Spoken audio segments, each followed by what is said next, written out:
La Corte Suprema de los Estados Unidos puso un alto al plan del presidente Biden de priorizar la deportación de inmigrantes indocumentados que representaban un peligro para la seguridad pública. Pero además, muy pronto los migrantes indocumentados que son detenidos en la frontera, ¿qué cree? Podrían tener una cédula de identificación con todas las de la ley, cortesía de un programa piloto de las autoridades federales. De ese tamaño se la pongo. Pero para hablar de estos temas me acompaña la experta y abogada de inmigración, Nelly Bielma. Me da muchísimo gusto tenerte de vuelta. Igualmente, Miguel, muchas gracias. Nelly, ¿qué significa esta decisión de la Corte Suprema de frenar el plan del presidente Biden con respecto a las prioridades de deportación de los inmigrantes indocumentados?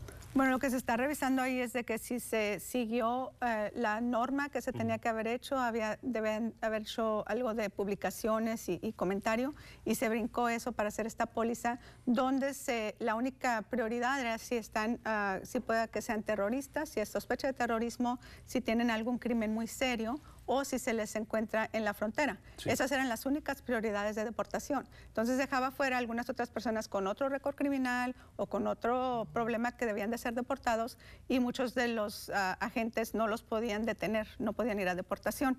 También, por otro lado, nos estaba ayudando en corte, que podíamos cerrar muchos de los casos que no son prioridad de deportar. Pero en el argumento que hubo el jueves, la Procuradora de Justicia les dijo, bueno, el Quinto Circuito no quiso poner un alto, entonces ya el junio 24-25 caducó, pero la Procuradora les decía pues que escuchen el juicio, y la Corte Suprema dijo que sí, que van a tomar el juicio, se van a brincar la Corte de Apelaciones del Quinto Circuito, que no puso el paro, y se va a ir directamente a la Corte Suprema de decisión. Eso significa que a partir de ahora cualquier inmigrante indocumentado es susceptible de ser deportado aun cuando no tenga antecedentes penales, nada más que por el simple hecho de estar indocumentado en este país ya lo pueden deportar. Correcto, si vuelven a las prioridades que tenían anteriormente, cuando era un oficial de ICE, tenían otras prioridades de deportación, y estas temporales que hubo de este último año se paran por lo pronto.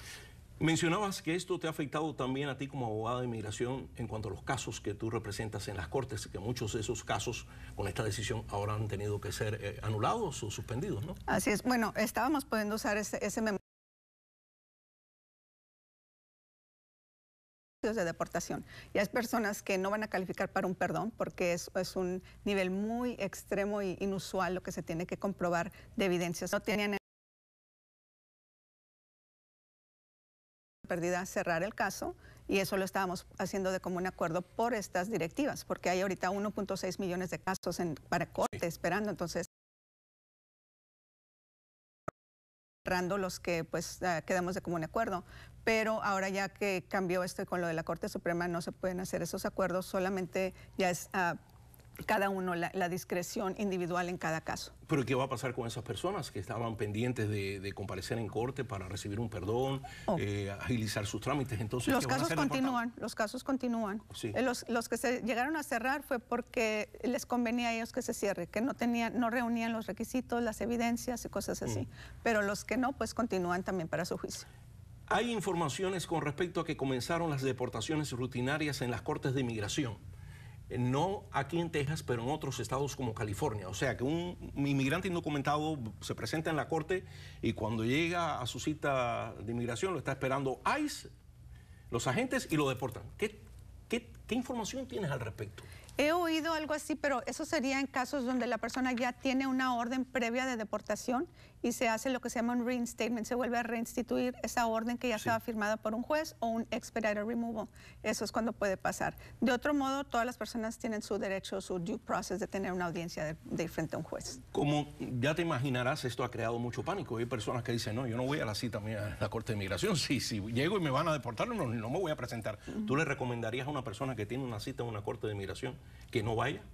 Todo depende si tienen hay veces que hacen los errores de ir con personas que no saben de migración o notarios y no checan su récord. Y si ya tienen algún récord negativo, que ya los hayan deportado, o un expedited removal, que no es por un juez, sino que cualquier agente de migración se los puede dar, es el equivalente a que un juez se deportó.